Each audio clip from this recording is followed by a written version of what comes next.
Alrighty, guys. Hope you guys see. Hello. Hope you guys see. I got a package today. It's from a very good friend from the channel. Let me see. I'm trying to find out where. It's from Tommy Anderson, and I'm gonna open this up. This is a package of something that he sent me, and we're gonna open it up right now. So let's get into it. And of course, when we go to open up a package, we gotta have the knife, the right correct knife to cut this thing open with. So without further ado, we're gonna get in there and cut this thing.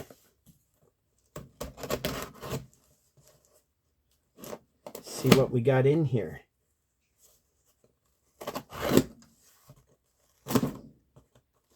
There we go. Great knife, Marty. Thank you. Love that thing. Alrighty, let's see what we got here, folks. This looks like lots of interesting stuff in here. Oh, wow. Okay, so what we got here. Wow, what is this stuff? Oh, I got, looks like some obsidian pieces. That's cool. It's a nice obsidian blade. This is that black butter obsidian. Oh, you know what I forgot? I forgot. We gotta do a shout out to one of our sponsors, Kayak Wintergreen Long Cut. Okay, so we're gonna pack a pinch here. Looks like this box is loaded with rock. So let's get into it. Might be a little less enthusiastic today. I don't mean that, but I've worked like 5 days in a row, and I've been in a lot of pain. Wow, look at that. These are like prismatic blades here. I hope you guys can see this. I'm gonna get them all out. Oh wow, that's a core blade. Oh my God, I may have to save that. That's an actual core. That's probably what some of these blades have came off of. They might have came off of this core. That is so cool. I might not even do any knapping on that. Just these core blades is pretty cool. Yeah, that's what that looks like. It looks like a complete set of core blades off of there. Okay, I think I got all the black butter obsidian out. Okay, so, and then we got this thing. It looks kind of like a worked piece.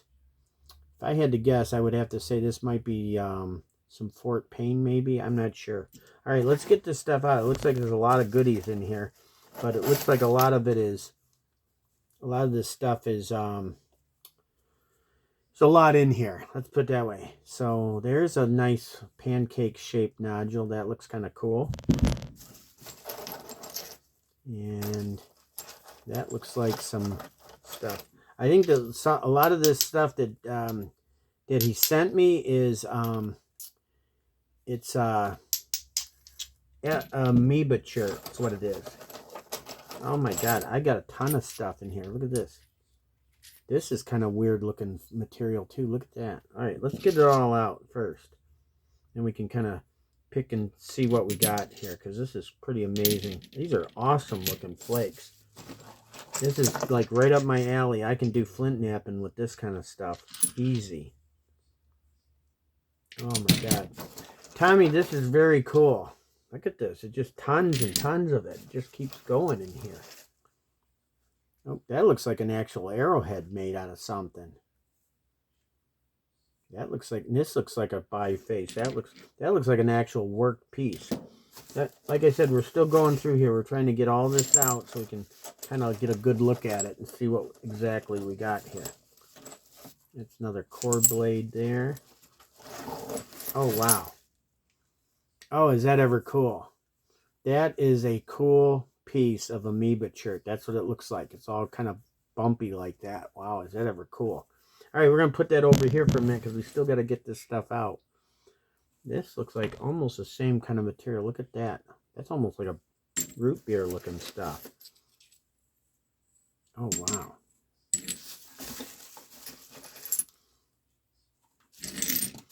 All right.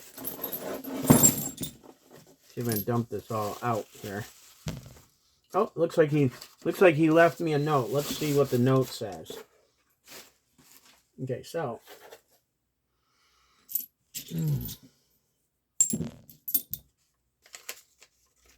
Okay, I'm gonna look at this note real quick. You guys kind of admire all the good, interesting looking flakes here. This is cool, man. I'm gonna comment in a minute here. I want to give Tommy the respect of seeing the note here.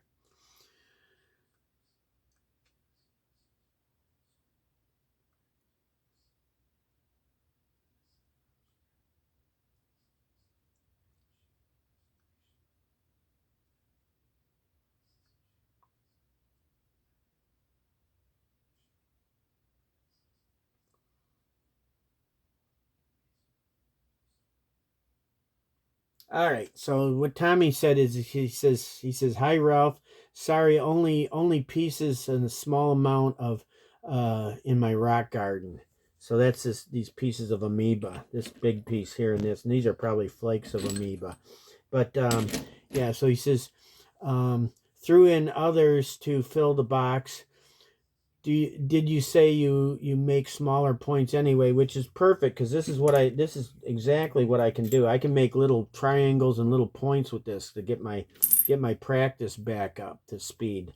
You know, I'm not going to be making 6-inch, 7-inch points.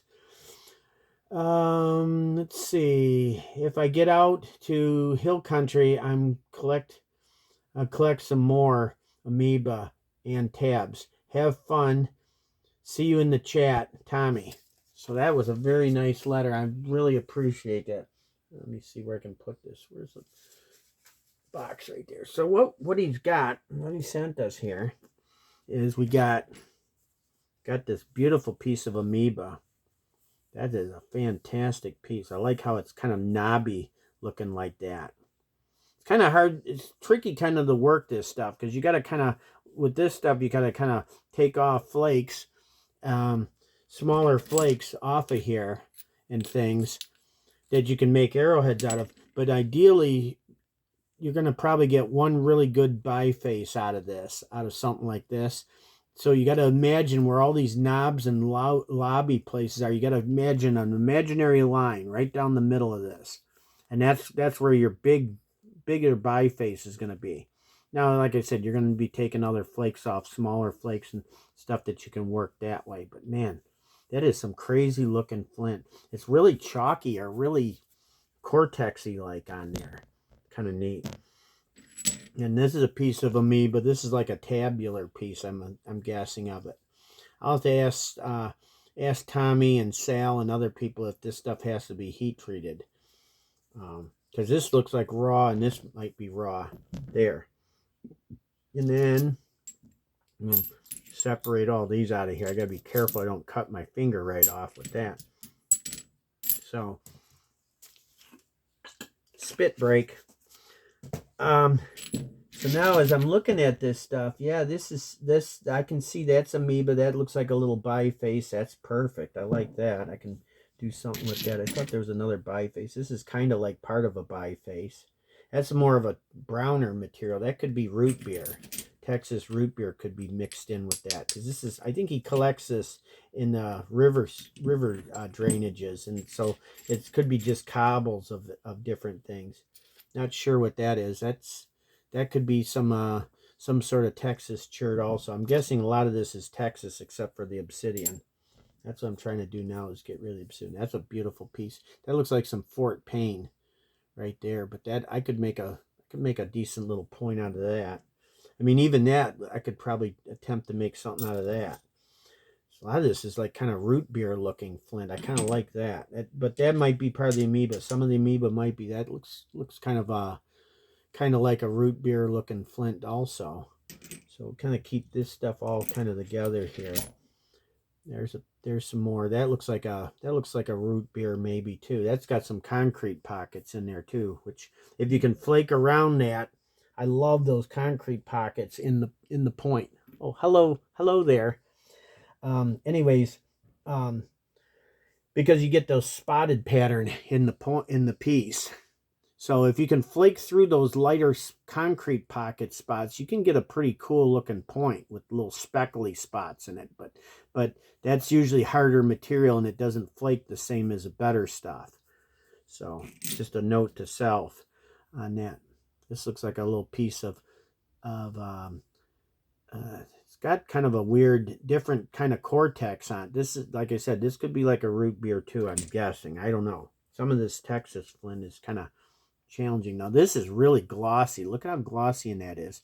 And I think this might be an old preform or something. But that is some beautiful glossy stuff. I bet that's going to flake nice. And I'll probably try to make something out of that for sure. Because, you know, it's already been broken. It's not really, I mean, as far as an artifact goes, I mean, I might give that a try. But that looks like an old ancient thing. Here's another piece. This is more like a butterscotch kind of colored stuff. But yeah, this stuff looks really cool. And this looks like a piece of yeah, that's translucent too. That's that looks like some more of that root beer looking stuff.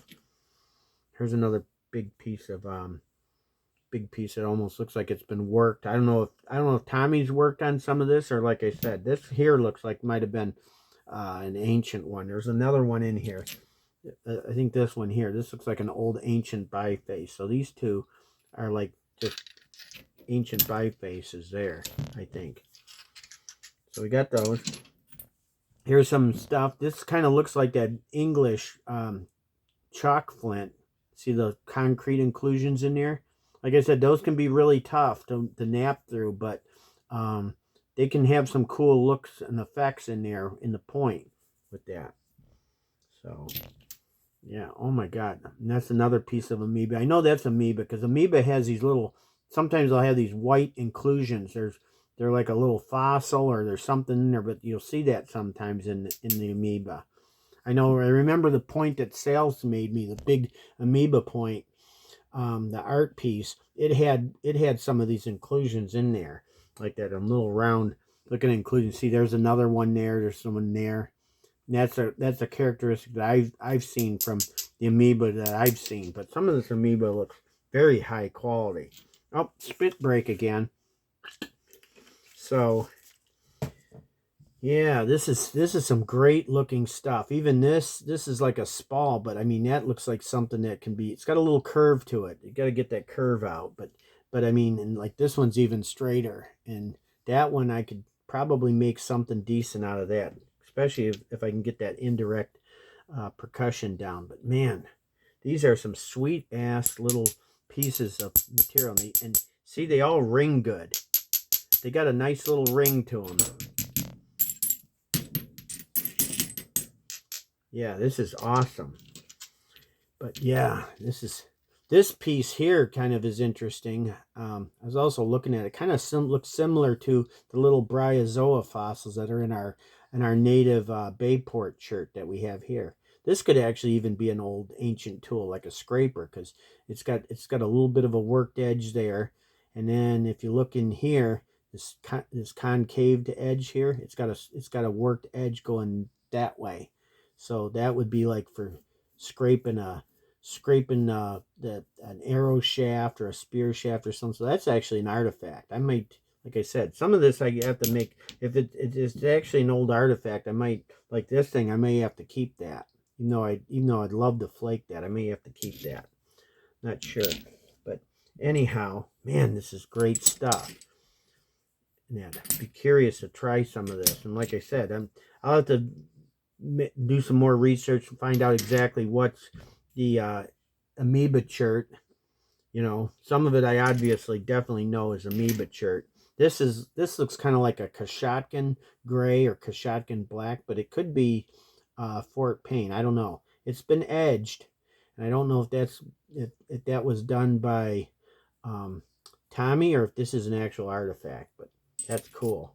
And then he's got this little pink, very glossy looking material. I think that's a piece of Flint Ridge. That looks like Flint Ridge there. I have to be really careful with that. I might have to try and make something beautiful out of that. But what's interesting is this looks like a core. See all the little facets? Those are all little flutes, all little fluted bladelets that were taken off of this. I don't know if this is all from the same one or if this is a separate core, but I got all these core blades too, which are kind of neat. Might have to take some of these and make some of those. That's another piece of flint there. This is so these are all the Dacite butter obsidian blade cores, and like I said, I think some of these may have come off of this. Maybe, I don't know. Tommy will have to tell me or whatever. But all these little blades, and these can be made into arrowheads too. Over in Europe, they made an interesting arrowhead that they would take a piece like this, a blade flake like this, and they would put it on. They'd put it on a rock. Let's see, they'd put it on like a rock like this or something, and then they would sit there and with a hammerstone, and they would tap away the point on the edge and leave the edge of the blade sharp, just like a core blade. And then they would tap on this and thin this a little bit and make it so they could insert it into a arrow shaft or a spear shaft. But in Europe, they made a lot of those kind of points. I can't remember the culture that did that, but they would take a blade and they would edge it either on one side to make the point, or they'd do it on both sides, and then they would keep the sharp edge along the side for cutting, and then they would just put it in the arrow like that and shoot it. I gotta do some research on that. I might try making one of those. But oh my gosh, Tommy Anderson, thank you very much, and hope to another couple of weeks here, if it warms up and I get some of my napping stuff ready, I'll be out there getting ready to do some napping. Let me slide this stuff over a little bit. This is cool, having this pile of material here like this. But before I end the video, I was talking to my good friend Harley, also known as Smallzilla, and he said that he didn't have a big bopper. So I went through and looked at some of my boppers, and I was at Menards today, and I picked up some more copper caps for making boppers. And I think I got three different sizes here.